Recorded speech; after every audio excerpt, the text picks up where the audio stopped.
আলহামদুলিল্লাহ। নারে তাকবীর, আল্লাহু আকবার, প্রধান বক্তার আগমন, শুভেচ্ছার স্বাগতম। আলহামদুলিল্লাহ। আমি বলছি ভাই চলে এসেছেন, ভাই শুরু করবেন ইনশাল্লাহ। এখন আপনাদের কাছে দোয়া চাইছি আমি, দোয়া করবেন বলে সবাই হাত তুলছেন। আমরা দোয়া করব তাদের জন্য, আর তারা যে আসসালামু আলাইকুম ওয়া রাহমাতুল্লাহি ওয়া বারাকাতুহু। আপনারা সকলে কেমন আছেন? আলহামদুলিল্লাহ। আলহামদুলিল্লাহ, আল্লাহর রহমতে আমিও ভালো আছি। আলহামদুলিল্লাহ, নাস্তাঈনুহু ওয়া নাস্তাগফিরুহু ওয়া নু'মিনু বিহি ওয়া নাতাওয়াক্কালু আলাইহি ওয়া নাউযু বিল্লাহি মিন শুরুরি আনফুসিনা ومن سيئات أعمالنا من يهده الله فلا مضل له ومن يضلل فلن تجد له وليا مرشدا ونشهد أن لا إله إلا الله وحده لا شريك له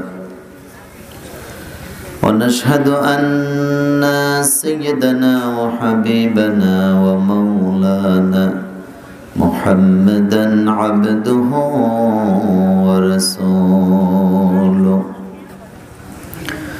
الذي أرسله بالحق بشيرا ونذيرا وداعيا إلى الله بإذنه وسراجا منيرا فقد قال الله تعالى في كلامه المجيد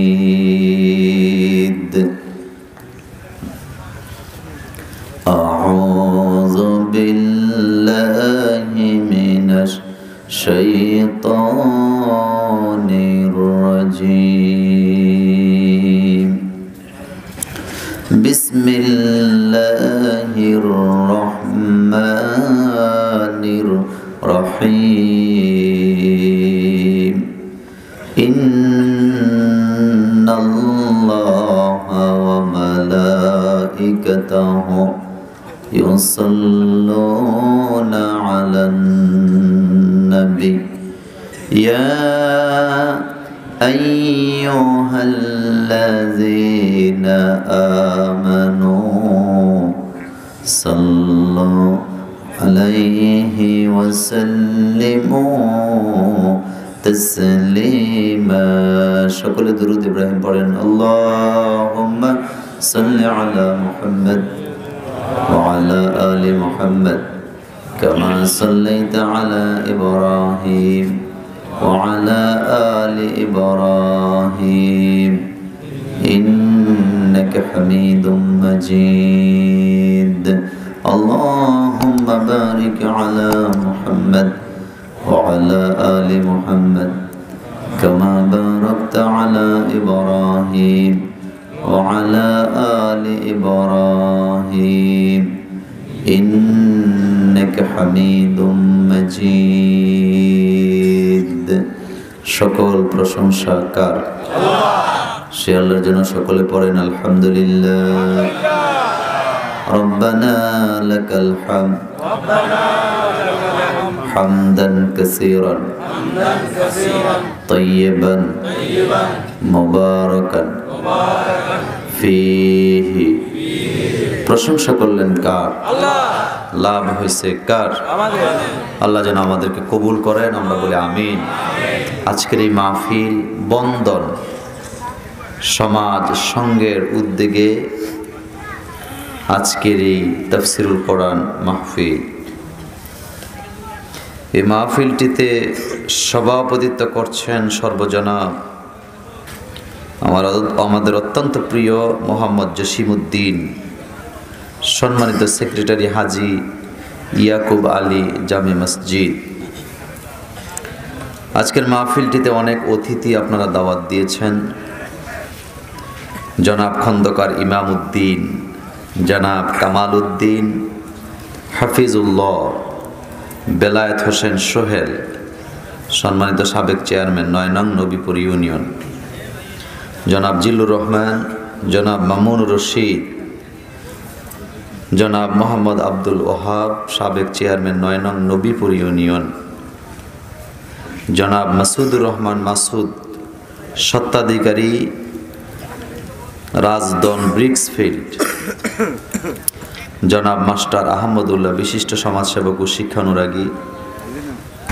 তারপর আছেন ৯ নং নবীপুর ইউনিয়ন পরিষদের সম্মানিত চেয়ারম্যান জনাব মোহাম্মদ আমিনুল্লাহ বিএসসি। এই মাহফিলটিতে অনেক আলেম আপনারা দাওয়াত দিয়েছেন। আজকের মাহফিলে প্রধান অতিথি হিসাবে যাকে আপনারা মেহমান করেছেন, তিনি আপনাদের প্রিয়, এই জনপদের প্রিয় ব্যক্তি আলহাজ মুর্শেদ আলম এমপি সাহেব, মাননীয় সংসদ সদস্য নোয়াখালী ২। এই মাহফিলে বক্তব্য রেখেছেন হযরত মাওলানা ইমাম উদ্দিন মাসুম, আমার অত্যন্ত কাছের প্রিয় খতিব, রাজাপুর কেন্দ্রীয় জামে মসজিদ ফেনী। কথা বলেছেন বিশিষ্ট ইসলামী চিন্তাবিদ, মুফাসসির কোরআন, যিনি দেশের বাইরে থেকে ডিগ্রি নিয়ে এসছেন। চমৎকার আলোচনা তিনি করেন হযরত মাওলানা ডক্টর মুজাম্মেল হক আজহারি, তাফসির ও কোরআনিক সায়েন্স আল আজহার বিশ্ববিদ্যালয় মিশর। আমার আগে কথা বলেছেন আমার বড় ভাই, আমার অত্যন্ত প্রিয় মাওলানা ইয়াসিন করিম সাহেব। সৌজন্যে আছেন খিদমা মেডিকেল হল প্রোফাইটর আমিনুল ইসলাম রিয়াদ ভাই। মোবাইল নাম্বার দেয়া আছে, অসুস্থ হইলে সেখানে যাবেন। 50%, কত পার্সেন্ট? আসতে বলতেছে, আরো বেশি চান? তাহলে 50% আমাদেরকে ছাড় দিতে হবে। আছে নাকি? কই আনে কোনাই কই? এই তো আছে। আপনাদের জন্য 50% ছাড়, পরীক্ষা নিরীক্ষার জন্য। আবার ডাক্তারের ফিস না কিন্তু, উল্টা বুঝলে হবে না। বলেন নাই তো, কিছু বলেন নাই, কই আছেন? স্যার আছে তো এলাকার জনগণের জন্য, ইনশাল্লাহ বসেন। আলহামদুলিল্লাহ। বিশেষ দ্রষ্টব্য আছে, মহিলাদের ওয়াজ শোনার সুব্যবস্থা আছে। নিবেদন করেছেন মাহফিল ইন্তেজামিয়া কমিটি। এছাড়া আরো অনেক গণ্যমান্য ব্যক্তি আছেন যাদেরকে আমি ভালোবাসি, ভালো চিনি, ভালো জানি। আপনাদেরকে আমি ভালোবাসি আল্লাহর কোরআনের জন্য। আল্লাহ যেন এই মাহফিলকে কেন্দ্র করে আমাদেরকে যেন মাফ করে দেন। আমি লম্বা কথা বলবো না, আজকেও বলবো না। কিছু গুরুত্বপূর্ণ কথা আমরা শুনে এখান থেকে বিদায় হব ইনশাআল্লাহ। লা ইলমা লানা ইল্লা মা আল্লামতানা। আমাদের কাছে কোনো জ্ঞান নেই, জ্ঞান আমরা পাই কার কাছ থেকে? আল্লাহ পাকের কাছ থেকে। আমার হাতে এটা কি? কোরআন। কোনো ভূমিকাই দেব না আজকে। আসেন আলোচনায় চলে যাই। এই কোরআনটা কি মুসলমানের কিতাব? আপনাদের কি মনে হয়? নবী কি শুধু মুসলমানের নবী? ইসলাম কি শুধু মুসলমানের জন্য আসছে? আল্লাহ কি শুধু মুসলমানের আল্লাহ? না, এটা বললে আপনি ভুল করবেন। এই কোরআনকে বলা হয়েছে হুদাল লিন্নাস ওয়া বাইয়িনাতিম মিনাল হুদা ওয়াল ফুরকান। আল্লাহ রাব্বুল আলামিন বলতে পারতেন হুদাল লিল মুমিন অথবা হুদাল লিল মুত্তাকিন, এভাবে অন্য জায়গায় বলেছেন, সেটা খাস। কিন্তু আমভাবে আল্লাহ যেটা বলেছেন হুদাল লিন্নাস, এই পৃথিবীতে যত মানুষ আছে তারা যদি কোরআনের কাছে আসে, আল্লাহ বলেন আমি তাদেরকে হেদায়েত দান করে দেব।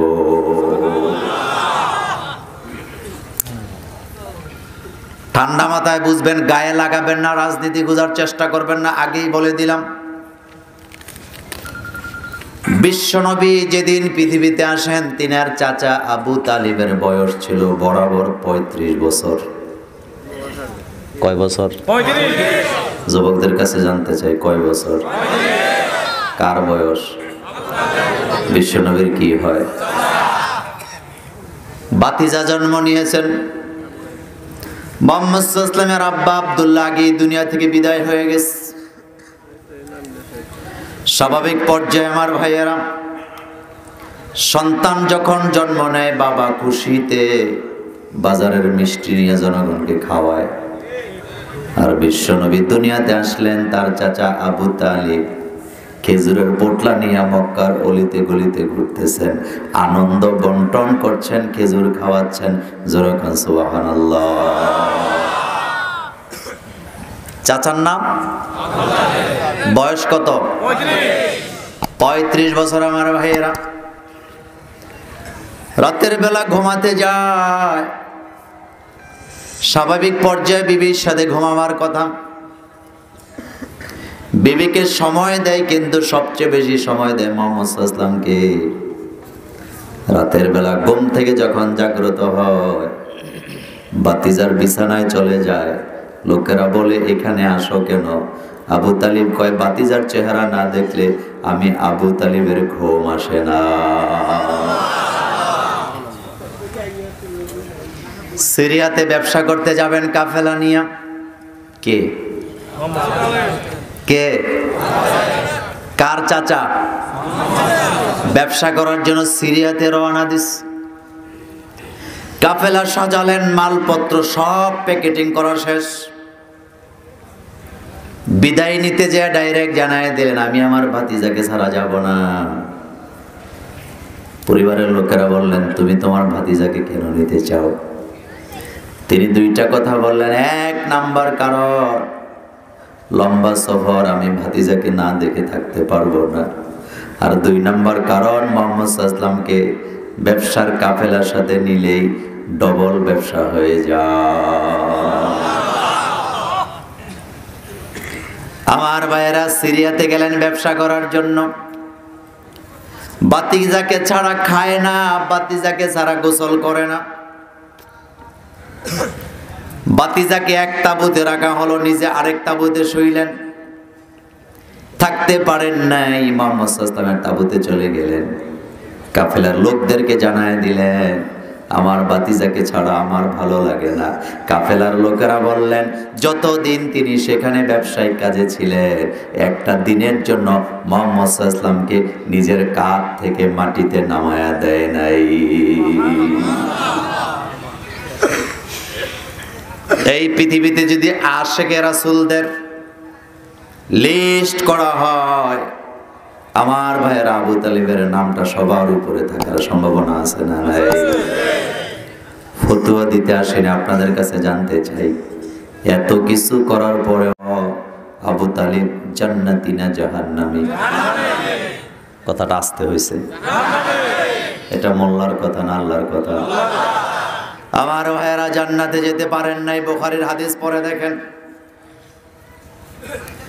আবু তালিব যেদিন মারা যান, বিশ্বনবী পাশে বসা। বললেন, চাচা একটা বারের জন্য ঘোষণা দেন, লা ইলাহা ইল্লাল্লাহ মুহাম্মাদুর রাসূলুল্লাহ সাল্লাল্লাহু আলাইহি ওয়াসাল্লাম। আবু জাহেল পাশে দাঁড়ানো। আবু তালিব ডাইরেক্ট বলে দিলেন, ভাতিজা এমন কথা বলো না। বাপের ধর্ম যেটা, আমার ধর্ম থাকবে সেটা। আমি তোমাকে ভালোবাসি ঠিক, তোমার জন্য আমি তোমাকে ছাড়া ঘুমাতে পারি না। তোমাকে ছাড়া আমি জেলখানায় থেকেছি, তুমি নাই। জেলখানায় চলে গিয়েছি, বাড়িতে তুমি নাই।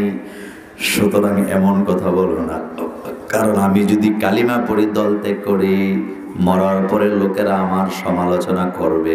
আমি চাই না আমি সমালোচিত হই, সেজন্য তোমার কালিমাটা পড়তে পারলাম না, দুঃখিত।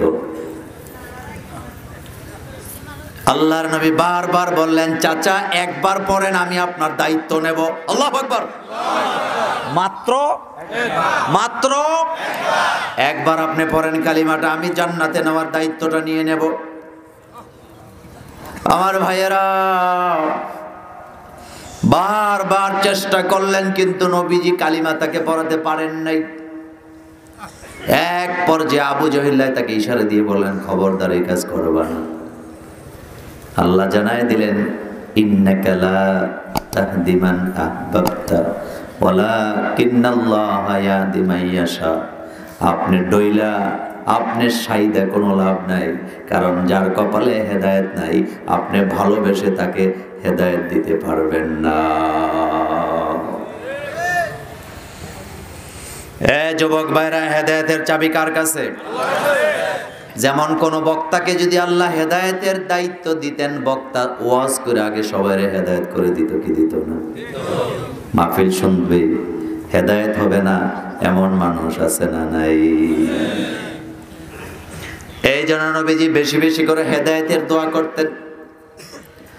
আল্লাহ নবী বলতেন, আল্লাহুম্মা ইহদি কওমি, আয় আল্লাহ আপনি আমার কওমকে হেদায়েত দান করেন।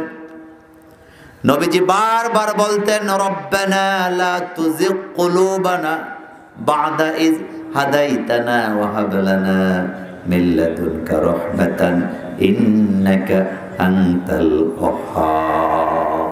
আল্লাহু আকবার। এবার মূল কথায় আসেন, তাহলে হেদায়েতের মালিক কে? আল্লাহ। তাহলে আমাদের ময়দানে ইদানিং কিছু বক্তা বাইরে হয়েছে মানুষকে গালাগালি করে, এমন বক্তা আমাদের বাংলাদেশে নাই। আপনাকে তো এই দায়িত্ব কেউ দেয় নাই ময়দানে গালাগালি করার জন্য। বিশ্বনবী দুনিয়ার কাউকে গালি দিতে আসেন নাই।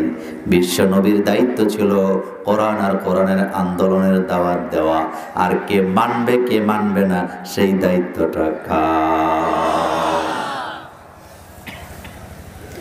ক্যামেরার সামনে কথাগুলি বলছি, জানি না আগামী দিন কি হবে। বাংলাদেশে ইদানিং কিছু বক্তা বাইরেছেন, তারা আমার কলিজার টুকরা, কিন্তু খারাপ লাগে। তারা ভাইরাল হওয়ার জন্য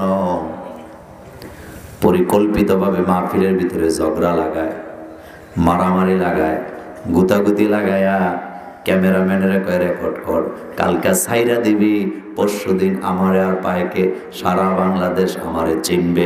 এমন অহংকারী মানুষও বাংলাদেশে আছে না? না,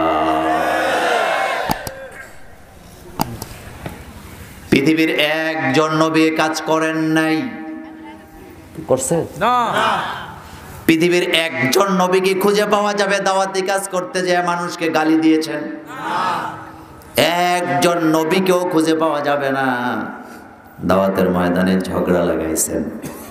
তবে হাজার নবী পাওয়া যাবে দাওয়াত দেওয়ার অপরাধে জীবন দিয়েছেন, জেল খেটেছেন, ফাঁসির মঞ্চ চলে গিয়েছে।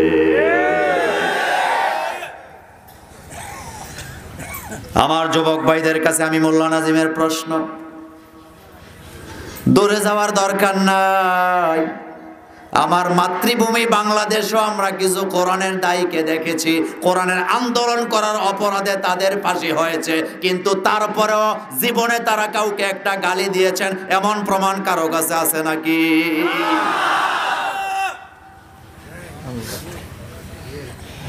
কারো বিরুদ্ধে একটা কথা বলে নাই জীবনে, কাউকে হিট করে কথা বলেন নাই, কাউকে গালি দিলেন না, কিন্তু দাওয়াতের ময়দানে তারা কয় নাম্বার? এত আসতে বলেন কেন? কয় নাম্বার? ইত্তাবিউ মান লা ইয়াসআলুকুম আজরা। আল্লাহ বলেন তোমরা তো তাদেরকে অনুসরণ করবা যারা দাওয়াত দেওয়ার পরে তোমাদের কাছে কিচ্ছু চায় না। আল্লাহু আকবার। আমি আগেই বলেছি কথার মধ্যে রাজনীতি খুঁজবেন না, ঠান্ডা মাথায় বুঝেন।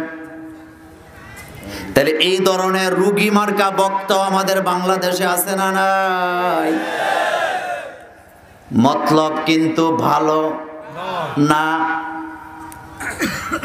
আপনি দাওয়াত দিতে এসছেন, আপনার কাজ হলো কোরআন হাতে নিয়ে কথা বলবেন, হাদিস দিয়ে ব্যাখ্যা করবেন, যতটুকু পারেন ততটুকু বলবেন, কিন্তু আপনি কাউকে গালি দিতে পারবেন না, হিট করতে পারবেন না। তবে হ্যাঁ, আপনাকে হক কথা বলা থেকে পিছপা হওয়া যাবে না। হক কথার মানে হলো লোকদের নাম ধরে গালাগালি করা। আমার ভাইয়ের আমি যদি কই চেয়ারম্যান সাহেব একটা অসৎ, উনি আমারে সুমা দিব। উনি খুব আপনি কদ্দু সৎ হেড আগে খুঁজবো, বলবে না? আর আমি যদি বলি অসৎ লোকগুলা এমন এমন হয়, তাহলে চেয়ারম্যান সাহেবের ক্ষমতা নাই আমাকে কিছু বলে। কয়েকদিন আগে ভিডিওতে দেখলাম এক বক্তা মঞ্চে বলতেছে এটি সব আবু জহিলের বাচ্চা। কোরআন হাদিসের কোথাও কি এরকম লেখা আছে যে ওমকে ওমকে আবু জহিলের বাচ্চা? এটা বলার জন্য আল্লাহ আমাদেরকে দায়িত্ব। গুরুত্বপূর্ণ কথার সামনে আছে, লম্বা কথা বলবো না যুবকরা। দাওয়াতের ময়দান এত সহজ না, দাওয়াতের ময়দান এত সহজ না। এই ময়দানে কাজ করতে হলে আগে লেখাপড়া করা লাগবে, 2 নাম্বারদের ধৈর্যশীলদের মধ্যে শামিল হওয়া লাগবে, কি লাগবে না? কোরআনুল কারীমে আল্লাহ বলছেন আউযু বিল্লাহি মিনাশ শাইতানির রাজিম বিসমিল্লাহির রহমানির রহিম ইয়া আইয়ুহাল্লাযীনা আমানুস্তাঈনু বিস-সাবরি ওয়াস-সালাত ইন্নাল্লাহা মা'আস সাবিরিন ولا تقولوا لمن يقتل في سبيل الله أموات بل أحياء ولكن لا تشعرون ولنبلونكم بشيء من الخوف والجوع ونقص من الأموال والأنفس والثمرات وبشر الصابرين। কার কথা? সত্য না মিথ্যা? কোরআনের কথা সত্য না মিথ্যা? এই ব্যাপারে আজকে কিছু কথা বলে যাব আমার ভাইয়েরা। সূরার নাম সূরাতুল বাকারা, যার বাংলা শব্দের অর্থ হলো গাবি। এই সূরাটিতে আয়াত সংখ্যা 286, রুকু সংখ্যা 40। সূরাটা নাযিল হয়েছে মদিনায়, তবে কিছু আয়াত মক্কায়ও নাযিল হয়েছে। এবার আপনারা বলেন সূরার নাম, সবাই বলতে হবে বাকারা। অর্থ কি? আয়াত কয়টা? রুকু কয়টা? নাযিল হয়েছে কোথায়? আমার ভাইয়েরা 253 নম্বর আয়াতে আল্লাহ পাক বলছেন ইয়া আইয়ুহাল্লাযীনা আমানু, হে মুমিনরা, বিশ্বাসীরা যারা ঈমান এনেছো, ইস্তাঈনু বিস-সাবরি ওয়াস-সালাত। ইস্তাঈনু, তোমরা সাহায্য প্রার্থনা করো আল্লাহর কাছে ধৈর্য এবং নামাজের মাধ্যমে। কিসের মাধ্যম? কয়টা কয়টা কয়টা? দুইটা। কয়টা? ধৈর্য এবং নামাজ। তাইলে বুঝা যাচ্ছে একটার সাথে আরেকটা সম্পর্ক আছে না নাই? আমার ভাইয়েরা, কতটা ধৈর্য ধরা লাগবে? নবীও যদি ধৈর্য ধরা থেকে একটুকুন লাঞ্ছিত হয়ে যান, লাঞ্ছুর যদি হয়ে যান, নবীকেও টান ধরে ধরে লাইনের মধ্যে উঠায় দিতেন কে? ট্রেনের বগিগুলা যখন চলে কয়টা পাতের উপরে চলে? কথা একটু বলতে হবে। 2টা পাতের উপরে চলে আমার ভাইয়েরা। এখন দুনিয়ার কোন গভর্নমেন্ট যদি মনে করে এত টাকা নষ্ট করে লাভ নাই, একটা লাইন উঠায় ফেলো, ট্রেন চলবে তো? দাওয়াতের ময়দানে আপনাদেরকে টিকে থাকতে হলে কয়টা কাজ লাগবে? ব্যাখ্যা দেব না, আমি বলছি, সব কথা খুলে বলা লাগে না। দাওয়াতের ময়দানে যদি টিকে থাকতে হয় কয়টা কাজ লাগবে? 1 নাম্বার ধৈর্য, 2 নাম্বার 1 নাম্বার 2 নাম্বার। এবার খেয়াল করেন আমাদের সাইয়েদনা ইউনূস আলাইহিস সালামের দিকে আমার ভাইয়েরা। দাওয়াতের ময়দানে কাজ করতেছেন, হকের দাওয়াত দেয়, কালিমার দাওয়াত দেয়, কালিমার মিশনের কথা বলে। লোকেরা তো আদর করে না, গালাগালি শুরু করে দিস। কত বছর দাওয়াতি কাজ করলেন, এইভাবে করে হাজার মানুষ তাদেরকে সাপোর্ট দেয় নাই। সভাপতি নেই, সেক্রেটারি নেই, মাহফিল কমিটি নেই। রাস্তায় ঘুরে ঘুরে দাওয়াত দেয়, যার কাছে দাওয়াত দেয় হয় পাগল বলে, না হয় গালি দেয়। কিন্তু জানতে চাই এরপরেও দাওয়াত চালু ছিল কি ছিল না। এক পর্যায়ে ইউনূস আলাইহিস সালাম কিছুটা রাগান্বিত হলেন। দাওয়াতের ময়দান এত কঠিন কেন? সিদ্ধান্ত নিলেন, যেই দেশের লোকেরা দাওয়াত দিলে পরে গালি দেয়, আমি সেই জমিনে দাওয়াতি কাজ করব না, শুধুমাত্র জমিনটা চেঞ্জ করব, এই এলাকায় দাওয়াতি কাজ করব না, আরেক দেশে চলে যাব। এই সিদ্ধান্ত নিয়ে দেশ ত্যাগ করার জন্য জাহাজের মধ্যে যায় উঠছে। কোথায় যায় উঠছে? এটা কোন থানা? এত আসতে বললে হবে না। সেনবাগ থানায় দাওয়াতি কাজ করার মজা পায় না, না পাওয়ার কারণে সিদ্ধান্ত দিছে সেনবাগের লোকেরা তো আমার দাওয়াত শুনে না, সুতরাং এই এলাকায় করবো না, বরিশাল বোলা চলে যাবো লঞ্চে করে, ওখানে যায় দাওয়াতি কাজ করব। জানতে চাই উদ্দেশ্যটা ভালো, ভালো না খারাপ? এই নিয়ত করে আমার ভাইয়েরা জাহাজের মধ্যে উঠলেন। কে উঠলেন? কে উঠলেন?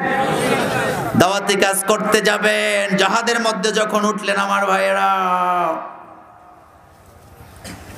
এবার আশ্চর্যের ব্যাপার হলো জাহাজের ইঞ্জিন চলে না, বন্ধ হয়ে গেছে। এবার লোকেরা বসছে, আহলে কিতাবের লোকেরা বসলেন, সিদ্ধান্ত দিলেন এই জাহাজের ভিতরে একটা লোক আছে। কয়টা লোক? মাত্র একটা লোক আছে, যিনি তার মনিবের হুকুম ছাড়া জায়গা পরিবর্তন করতে শুরু করলেন।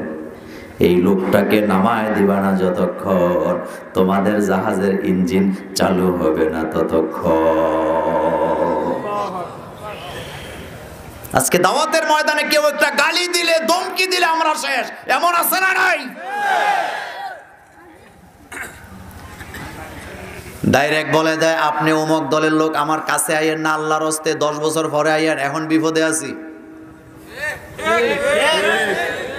এরকম নাই তো আমার ভাইয়েরা?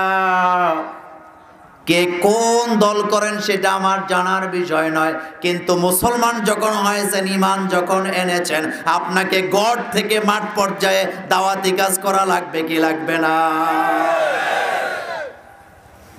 আপনি আওয়ামী লীগের নেতা হন, আপনাকেও দাওয়াতি কাজ করা লাগবে। আপনি হেফাজত হন, যাই হন না কেন, দাওয়াতি কাজ করাই লাগবে। হযরত ইউনূস আলাইহিস সালাম তিনি ওই জাহাজে আছে। লোকেরা বললেন, এই লোক বাইর করবো কেমনে? কারণ কারো চেহারায় তো লেখা নাই, দেখতে তো সবাই ভদ্র ভদ্রই লাগে। আহলে কিতাবের লোকেরা বললেন, লটারি করেন, গল্প না কোরআন? আলেমরা বলেন, গল্প না কোরআন? লটারি দেন। লটারি দেওয়া হলো। সবচাইতে ভদ্রলোকের নামটা উঠছে। জাহাজের লোকেরা এই লটারি মানি না, কারণ এমন ভালো মানুষ আমাদের ইমাম সাহেবের নাম উঠলো কেন, এটা বাদ, এই লটারি মানি না। স্বাভাবিক, স্বাভাবিক ব্যাপার, কারণ আলেম ওলামার প্রতি মানুষের কি আছে? সব যুগে ছিল, সব যুগে। আলেম দেখতে পারলে না, আলেমের নাম শুনলে 3 জগ পানি খায়, এরপরও বিপদে পড়লে 500 টাকার নোটটা হুজুরের হাতে ধরায় দেয়। আপনাদের নোয়াখালী দেয় না? আমার ভাইয়ারা কুমিল্লায় মাঝে মধ্যে এমন হয়, মাঝে মধ্যে টেলিফোন করে আমারে হুমকি দেয়, কয়দিন পরে আবার 1000 টাকার নোটে নাতে দেয়, কয় দোয়া করেন। আমি বললাম, ভাই কয়দিন আগে তো মোবাইলে হুমকি দিলেন? কয় ভালোবাসার থেকে দিছি। কিসের থেকে? এটা কিন্তু সত্য কথা, সত্য কথা না ভাই? যত অপপ্রচার চলুক, আলেমদেরকে চিরকাল মানুষেরা ভালোবাসে। আর সেই হুজুরদের মাঝে মধ্যে হুমকি দেয়, সাহস পরীক্ষা করে। একজন তো বলেই ফেললেন যে না, একজন বললেন যে সবচেয়ে লেভেন ডিশ মার্কা যারা, যাদের কলজা নাই, গুর্দা নাই, হাত নাই, পা নাই, ব্রেন নাই, তাদের নিয়ে মাদ্রাসায় দেয়। এমন বলে নাই। আমি বলি বেটা তোমরা বুদ্ধিজীবী, আমার বাংলাদেশের এক একটা মুয়াজ্জিনের যেই পরিমাণ সাহস আছে 100টা বুদ্ধিজীবীকে জোড়া দিলে এর অর্ধেক সাহসও হবে না। বাংলাদেশের মসজিদগুলোর পাশে কবরস্থান থাকে কি থাকে না? কথা আসতে বলেন কেন? মসজিদের পাশে কবরস্থান আছে না নাই? আমার দেশের মুয়াজ্জিন সাহেবরা আমাবস্যার রাতে, অন্ধকার রাতে 3টা বাজে ঘুম থেকে যাইগা কবরস্থানের পাশে দিয়ে হাইটা যাইয়া ওযু কইরা মসজিদে আজান দেয়। আর বাংলাদেশে এটা বাদ, আবার দাও, আবার দিলেন, আবার সাইয়েদনা ইউনূস আলাইহিস সালামের নাম উঠে গেল, কয় আবার দাও, আবার একই ব্যক্তির নাম। এবার ইউনূস আলাইহিস সালাম নিজেই বললেন তোমরা আশ্চর্য হইও না, যেই ব্যক্তিকে তালাশ করছো আমি সেই ব্যক্তি, কারণ আমার রব আমাকে দায়িত্ব দিয়েছিলেন এই এলাকায় দাওয়াতি কাজ করার জন্য, কালিমার আন্দোলনের দাওয়াত দেওয়ার জন্য। আমি আমার রবের কাছ থেকে পারমিশন না নিয়ে মাঠটা বদলাইতে চাইছিলাম, সেজন্য আমার আল্লাহ তোমাদের মধ্যে আমাকে ধরা খাওয়ায়া দিয়েছে।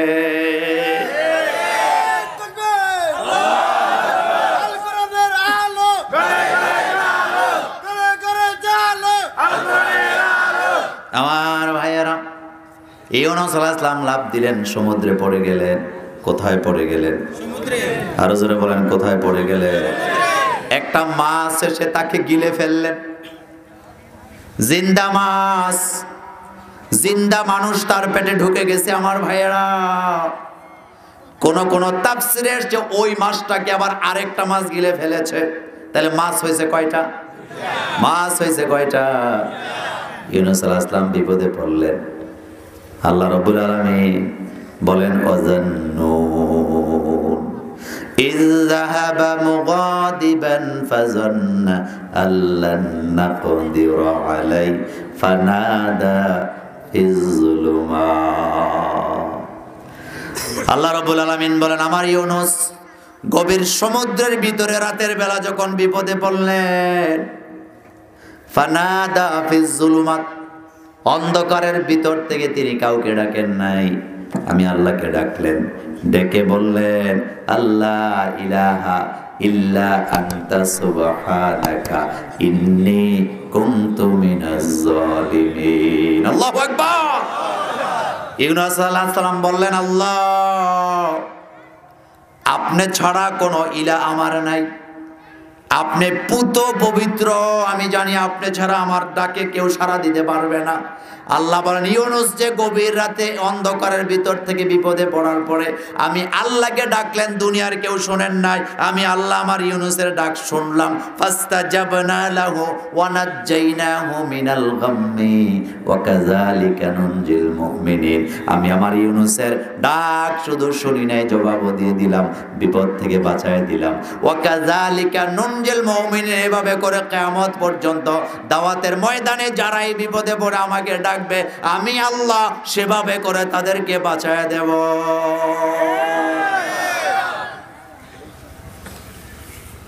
তাহলে বিপদে পড়লে ডাকবেন কাকে? আরো জোরে বলেন, ডাকবেন কাকে? আমার ভাইয়েরা, ও যুবক, তোমাদের জন্য গুরুত্বপূর্ণ নসিহত আমার কাছে আছে। যৌবনকালে গুনাহ কম করে না বেশি করে? আর আস্তে কম। বাংলাদেশে কয়দিন আগে একটা মেয়ে দর্শিতা হয়ে মরে গেছে, মেয়েটার নাম কি? আমি ওইটা বলবো না, আনুষ্কার গল্প বলার জন্য আসি নাই। আনুষ্কা মারা গেছে, বুদ্ধিজীবীরা টকশো করার জন্য একটা রাস্তা খোলা পাইছে, পত্রিকাগুলি খোরাক পাইছে, টিভি চ্যানেলগুলো খোরাক পাইছে, নিউজ কইরা কইরা ভিউয়ার্স বাড়ায়া পয়সা কামাবার ধান্দা আছে না? না, জানি না কালকের থেকে আমার বিরুদ্ধে লাগবে কিনা। অনলাইন নিউজগুলা একের পর এক নিউজ করতেছে, কিছু ইউটিউবার নিউজ করতেছে। পত্রিকা খুললে আপনি একটা পত্রিকা পাবেন না যেখানে আনুষ্কার কোনো খবর নাই। কিন্তু কেন দর্শিতা হলো সেই জায়গাটা কেউ ফাইন্ড আউট করার চেষ্টা করে না। আমি বলি, আমি মোল্লা হিসাবে বলি, এই জায়গাটা শুধুমাত্র সে দর্শিত হয়েছে তার মা বাপ এবং শিক্ষা ব্যবস্থার কারণে। আপনি মা, আপনি বাবা, আপনি একটা উপযুক্ত মেয়েকে ঘর থেকে বের করে দিয়েছেন গ্রুপ স্টাডি করার জন্য। কি স্টাডি করার জন্য? আমরা যারা মাদ্রাসায় পড়ছি, আমরা ছোটবেলা গ্রুপ স্টাডি করতাম, যাকে বলতাম আমরা তাকরার। কি বলতাম? নাহু সরফ তাকরার করতাম আমরা। আমার ভাইয়েরা ঘন্টার পর ঘন্টা আমরা তাকরার করতাম, কিন্তু জানতে চাই ছেলে মেয়ে একসাথে না শুধু ছেলেরা? আর জোরে বলেন কারা? আর তারা গ্রুপ স্টাডি করবে, ছেলে মেয়ে একসাথে। আর এই বুদ্ধিটা যারা দেয় তারা নাকি আমাদের দেশের বুদ্ধিজীবী। তাদের মাথায় গন্ডগোল আছে না? না। বাংলাদেশের নিজেদেরকে যারা বুদ্ধিজীবী বলে দাবি করে, একটার মাথায়ও ঘিলু নাই, সবগুলার মাথায় ইসার পায়খানা দিয়া পড়া। একদিকে সরকারের বুদ্ধি দিতেছে কলেজের ভিতরে বোরকা পরা যাবে না, এটা জঙ্গিদের সিম্বল, জঙ্গিদের চিহ্ন। আশ্চর্য হবেন আপনারা আমার ভাইয়েরা। আরেকদিকে বুলি উড়ায়, ছেলে মেয়েরা মিল্লা যদি কিছু করে এটা জিনা হয় না। এক বুদ্ধিজীবী মহিলা গাঁজা টাজা খাইয়া তো অলরেডি স্ট্যাটাসই দিছে যে আমার মেয়েটা যদি 14 বছর থেকে নিয়ে 18 বছর বয়স পর্যন্ত ঘুরে ঘুরে বিভিন্ন ছেলেদের সাথে সময় দিয়া যদি ট্রাই করে পুরুষটা পুরুষ হিসাবে কতটা শক্তিশালী আমি কষ্ট পাবো না, তবে 18-র আগে বিয়ে বসলে আমি কষ্ট পাবো। আপনি কি চিন্তা করছেন কোন দিকে ঠেলে নিচ্ছে তারা আমাদেরকে? আর এগুলি বলি বলেই টেলিভিশনের পর্দায় বসে বসে বলে হুজুররা এত কথা বলবে কেন? আমি বলি আলেম ওলামারা দুনিয়াতে চুপ থাকার জন্য আসেন নাই। আলেমরা নবীদের ওয়ারিস, নবীরা কথা বলার জন্য দুনিয়াতে আসছেন। আলেমরা কথা বলবে, কারো চোখ রাঙ্গানিতে আলেমদের কথা বন্ধ হবে না, হবে না, হবে না, হবে না।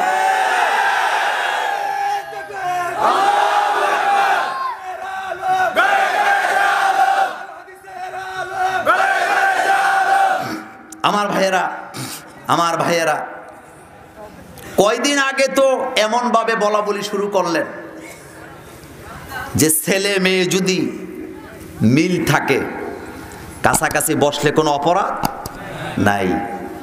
এই শব্দগুলা, এই বাক্যগুলা, এই থিওরিগুলা নাস্তিকদের থেকে আমদানি করা। এগুলোর সাথে ইসলাম আর মুসলমান অথবা পৃথিবীর কোনো ধর্মের সাথে তার কোনো সম্পর্ক নাই। পৃথিবীর কোন ধর্ম এটাকে সমর্থন করে না। শুধু মুসলমান নয়, হিন্দু ধর্ম, বৌদ্ধ ধর্ম, খ্রিস্টান ধর্ম, কোন ধর্মে এটাকে সাপোর্ট করে না। মানুষ আর বানরের মধ্যে পার্থক্য আছে না নাই? আনুষ্কা গেলেন বন্ধুদের বাড়িতে গ্রুপ স্টাডি করার জন্য। সিসি ক্যামেরার ফুটেজটা আমি নিজের চোখে দেখলাম। ভালো মেয়ে হেঁটে হেঁটে যাচ্ছেন, ডাক্তাররা বললেন শরীরের মধ্যে নির্যাতনের কোনো চিহ্ন নাই। বিকৃত সেক্স করতে যায়া রক্তাক্ত হয়ে মারা গেছে, রক্ত বন্ধ হয় নাই।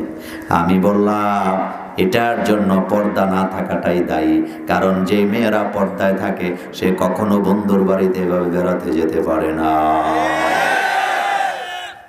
বাংলাদেশে সবচেয়ে বেশি পর্দা নোয়াখালীতে, লক্ষ্মীপুরে। খুশি হন নাই আপনারা? আপনি খুশি হন নাই? সবচেয়ে বেশি পর্দা কোন জায়গায়? একটা সময় ছিল আমার ভাইয়েরা, আমাদের মুরব্বী মায়েরা বেড়াইতে গেলে রিকশার চতুর্পাশে একটা কাপড় বাঁধে দিত। আপনারা বলেন ঠিক বলি নাই? কি বাঁধত? কাপড় বাঁধত। এরপরে রিকশায় উঠতো, পাও দেখা যেত না। আর এখন রিকশা তো দূরের কথা, মহিলারা সিএনজির সামনে, অটো রিকশার সামনে বয়, প্রয়োজনে পুরুষে 3টা ধাক্কা মারে কি মারে না? সিএনজি রিক্সায় বেশি একটা উঠা হয় না, যেহেতু জীবন খুব সংকীর্ণ। জীবন খুব, আমার জীবন আর আপনাদের জীবন কিন্তু এক না, পার্থক্য আছে। আমি মাছ বাজারে যদি যাই মাছ কিনতে, মাছের দোকানদার ওইটাকে হুজুর আগে একটা ছবি তুলে লই। খুব ভালোভাবে আছি তো নাকি? কোন দুনিয়ার সাথে কোনো সম্পর্ক নাই বললেই চলে। কাপড় চোপড় যা লাগে সব ওই লিটন মোল্লা ঘরের লোকেরা আনে, মার্কেটে যাওয়ার সুযোগ নেই। আবার মার্কেটে গেলে যা হয়, কাপড় দেখতেছি, ভাই আমার 2 গজ কাপড় লাগবে, প্যাকেট করে টাকা নেয় না, কয় লাগবে না। খুব ভালোভাবে আছি নাকি? আসলে ভালোভাবে নাই। স্বাধীন চেতা আমার, স্বাধীনতাভাবে চলতে পারি না। কিন্তু মাঝে মধ্যে নজর করে দেখি রাস্তাঘাটের দিকে আমার ভাইয়েরা, সিএনজির সামনে যখন দেখি আমার ভোট, ড্রাইভারের সাথে বসছে লাগালাগি করে,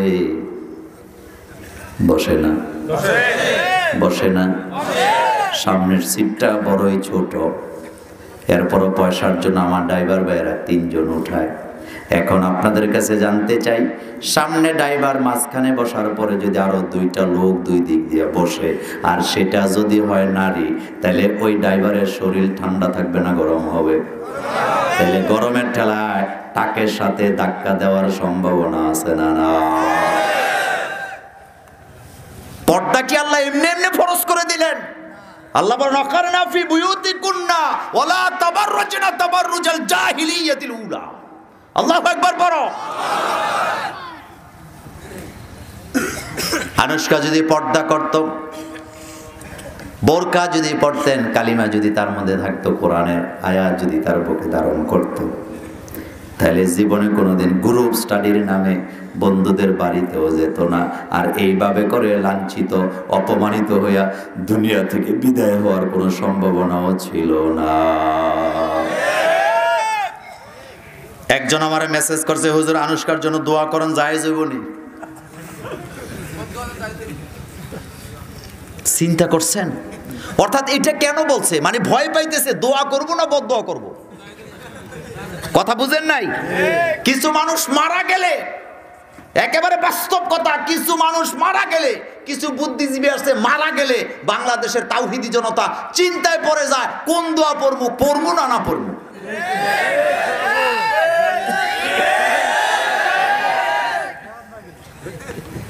এরকম মানুষ বাংলাদেশে নাই? আমার ভাইয়েরা, ইসলাম এই জন্য বলেছেন পর্দাকে ফরজ করে দাও, অবাধে মেলামেশা করতে দিও না। আর সেই দাওয়াতি কাজের ময়দানে আমাদের সকলকে দাওয়াতি কাজ করার দরকার আছে না? কষ্ট লাগে। 18 বছরের আগে যদি আপনি মেয়ে বিয়ে দেন, আপনি বাংলাদেশের আইনে অপরাধী। কিন্তু 12 বছরের মায়া প্রেম করে বন্ধুর সাথে সময় কাটাইলে এটা নাকি হলো স্বাধীনতা। এটা নাকি হলো স্বাধীনতা, তার মানে তার ব্যক্তি স্বাধীনতা। আমরা বলি এটা ব্যক্তি স্বাধীনতা নয়, বরং এটা জিনার কারখানা, ঠিক কিনা?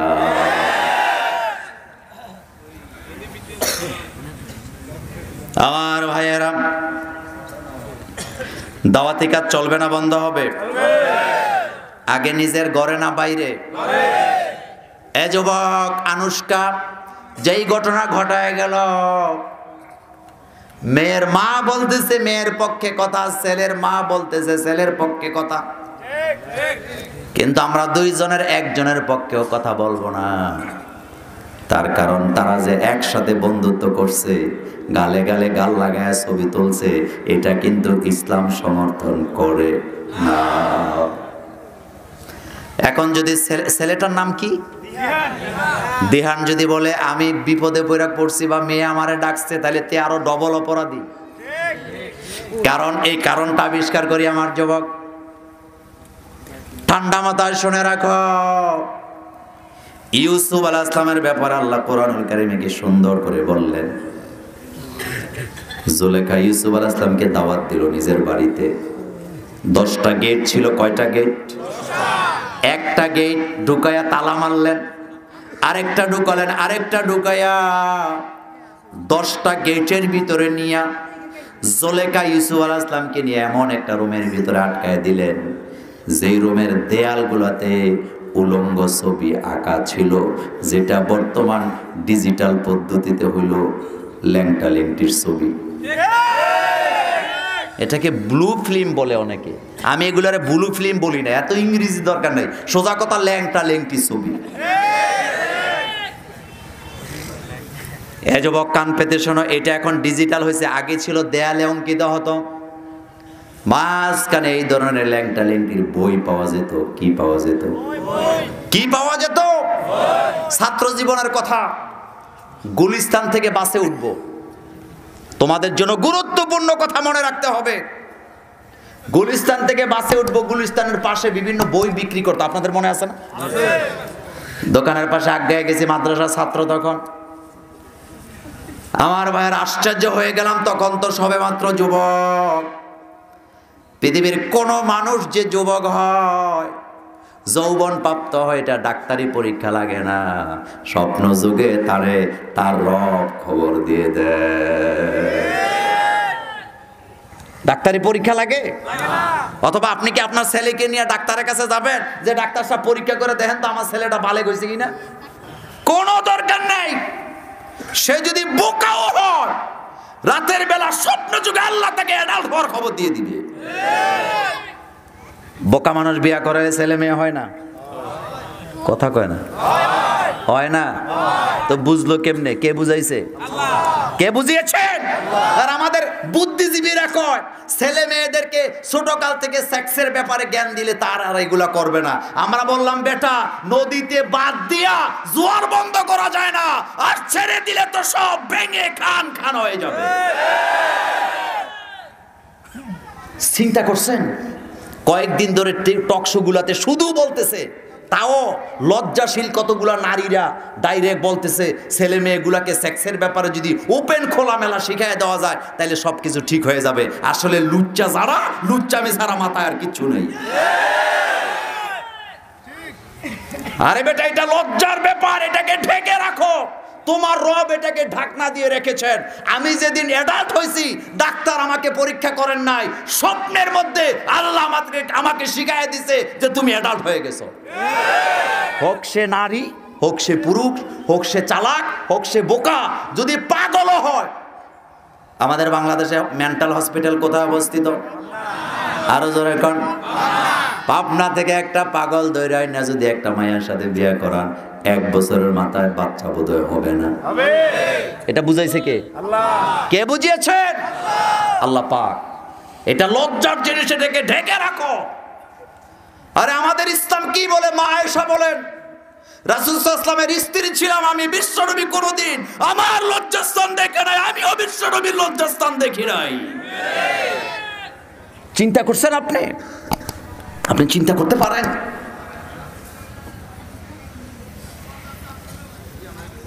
বই দেখলাম, ল্যাংটা ল্যাংটির বই, আশ্চর্য হয়ে গেলাম। দোকানদারে জিজ্ঞেস করলাম, ভাই এটা কি? দোকানদার কয় এডি হুজুরদের জন্য না। আমি হাসি দিয়া কইলাম জানি, কিন্তু এটা কি? কয় হুজুর আপনি এটা কিনেন না, এটা ভালো জিনিস না, এগুলি দুষ্ট লোকেরা কিনে। তাইলে দোকানদারও জানে দুষ্ট লোকের কাজ হলো দুষ্ট জিনিস খরিদ করা, ঠিক কিনা? আজকে আবার পত্রিকা আসছে, কয় বায়াগ্রা খাইছে কিনা, অথবা এই ধরনের কোনো কিছু খাইছে কিনা হেডা বলে পরীক্ষা করব। আমার ভাইয়েরা খেয়াল করেন, ইউসুফ আলাইহিস সালামকে ঢুকাইছে যে রুমটাতে, তখন তো ডিজিটাল পদ্ধতি না, প্রত্যেকটা দেয়ালের মধ্যে অঙ্কিত ছিল ল্যাংটা ল্যাংটির ছবি। যেই দৃশ্য দেখলে পরে একজন যুবকের মাথা অস্বাভাবিক হয়ে যাওয়ার কথা, কিন্তু ইউসুফ আলাইহিস সালাম এগুলি দেখে তিনার কিছুই হয় না, কারণ তার হৃদয়ে ভয় জাগ্রত ছিল। আপনারা মুরব্বী আছেন, অনেক দলের লোক, রাজনীতি খুঁজছেন না। ছোটবেলা ছাত্র জীবনে একটা সংগঠন করতাম, ওই সংগঠনে মেয়েদের সাথে কথা বলা তো দূরের কথা, মেয়ে উপযুক্ত ছাত্রী পড়ানো নিষিদ্ধ ছিল। সুতরাং আমি বুকে হাত দিয়ে বলতে পারি, আল্লাহর কোরআনের আন্দোলন যে সমস্ত যুবকেরা করে, তাদের দ্বারা এই ধরনের কাজ হওয়ার কোনো সম্ভাবনা নাই। আপনি আপনি মাইক্রোস্কোপ যন্ত্র দিয়ে খুঁজেন, আপনি কিচ্ছু পাবেন না আল্লাহর রহমতে। কারণ আমাদের হৃদয়ে আমরা ভয় জাগ্রত করেছি কার? আমাদের হৃদয়ে আল্লাহর ভয় আছে না নাই? ইউসুফ আলাইহিস সালাম কার ভয়? কার ভয়?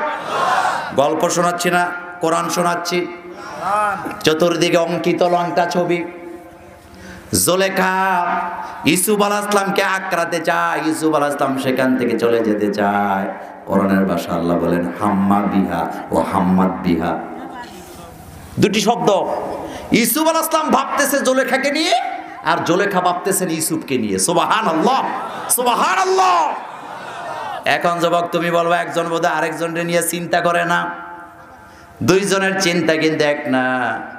ইউসুফ আলাইহিস সালাম চিন্তা করতেছেন জুলেখার হাত থেকে কিভাবে বাঁচা যায়, আর জুলেখা চিন্তা করতেছেন ইউসুফকে কিভাবে আটকায় রাখা যায়। কিন্তু সমস্যাটা হলো ইউসুফ আলাইহিস সালামের হৃদয়ে ভয় জাগ্রত কার?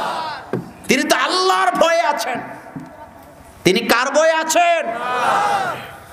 আমার ভাইয়ারা, ইউসুফ আলাইহিস সালাম আল্লাহকে ভয় করলেন।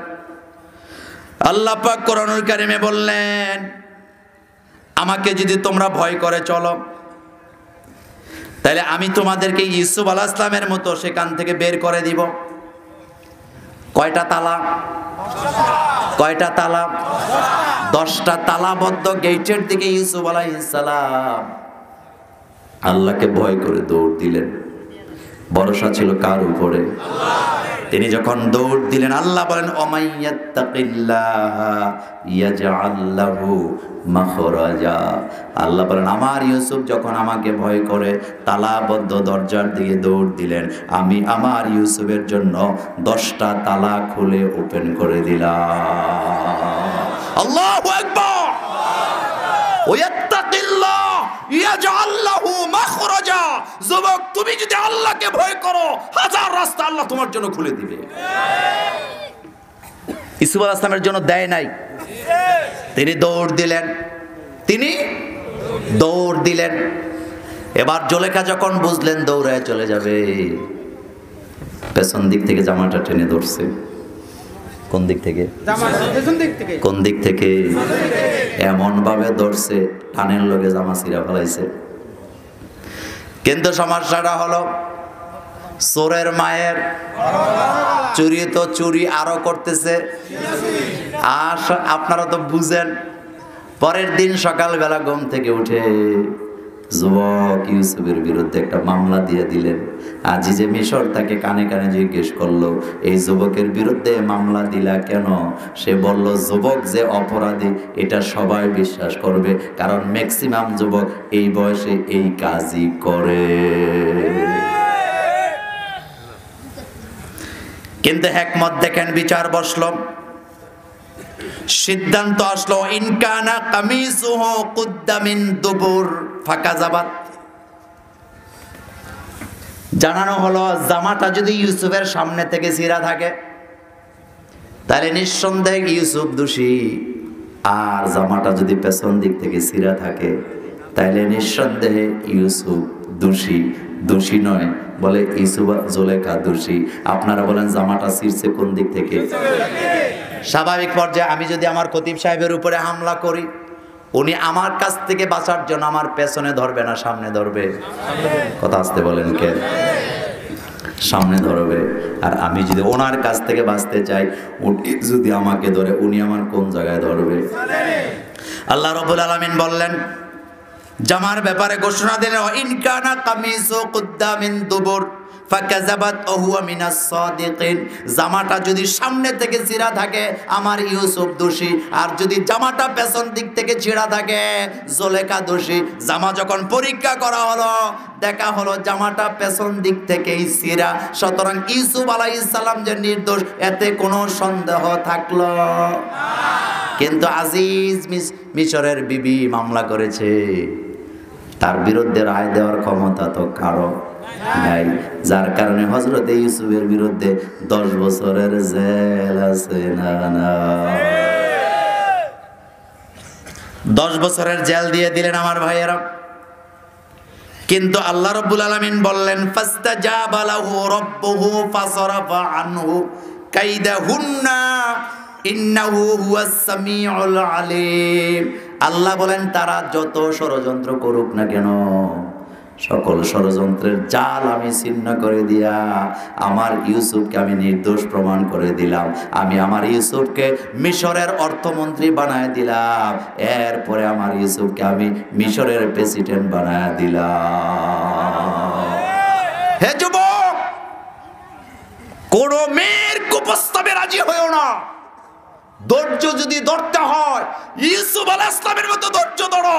আল্লাহর জান্নাতে ইউসুফ আলাইহিস সালামের সাথে তোমার সাক্ষাৎ হয়ে যাবে। নিজের যৌবনকে কন্ট্রোল করো, নিজের যৌবনকে। এটা নিয়ামত। এটা কি? আমি কিছুদিন আগেই আলোচনা করেছিলাম, আজকে করব না।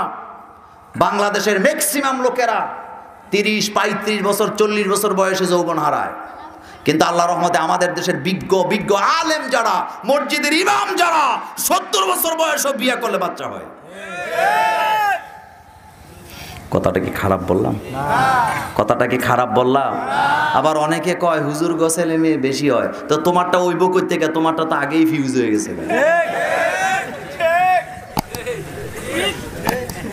আমরা ভয় পাই কাকে?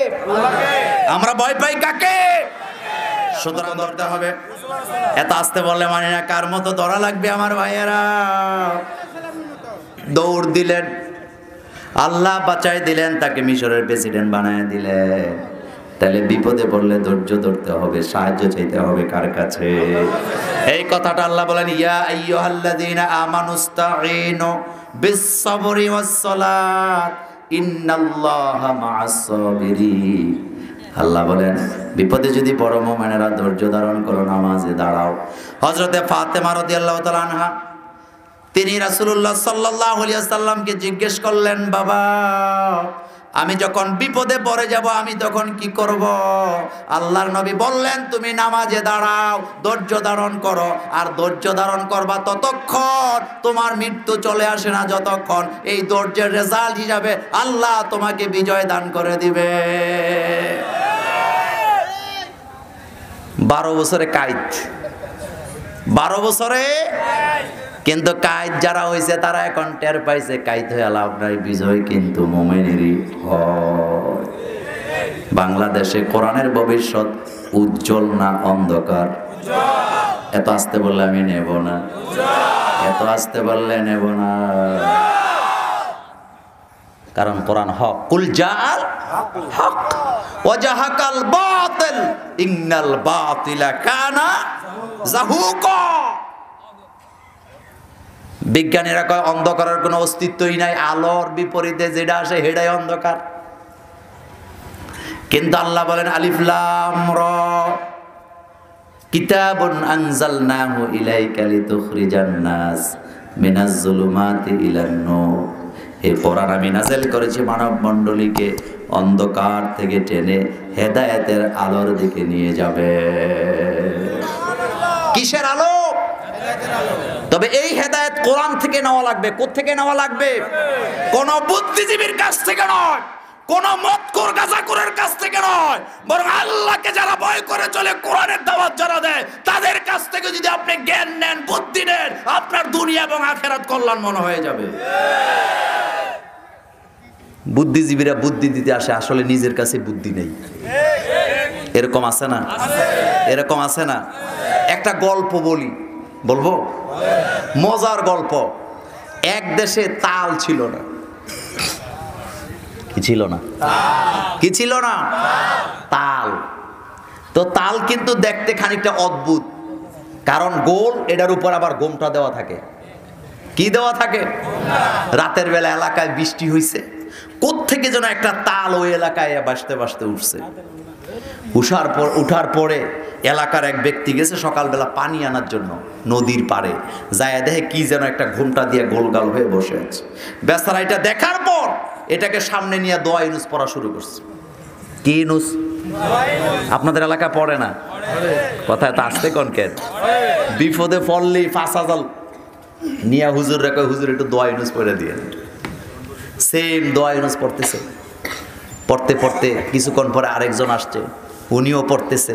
এখন গ্রামের যত লোক ঘাটে আসে, ও আর বাড়িতে ফিরে যায় না, ওই মুসিবত থেকে বাঁচার আশায় দোয়া ইউনুস পড়ে। দিকে সকাল ঘনিয়ে দুপুর হয়ে গেছে। আমাদের সভাপতি সাহেবের মধ্যে একজন জ্ঞানী লোক বলতেছে, আমরা খামোখা এখানে বসে বসে দোয়া ইউনুস পড়ি, আরে আমাদের গ্রামে কত নেতা পেতা বুদ্ধিজীবীর অভাব নাই, তাদেরকে ডাকলেই তো বলে দিবি জিনিসটা কি।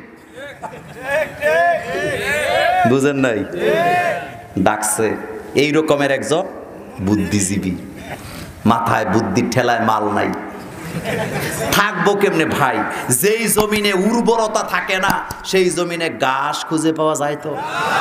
তো বুদ্ধিজীবীদের ভিতরে যে মাল নাই এটা তো ওই যে মাথার ছাদের তুলি দেখলেই তো বোঝা যায়, কারণ ভিতরে যদি উর্বর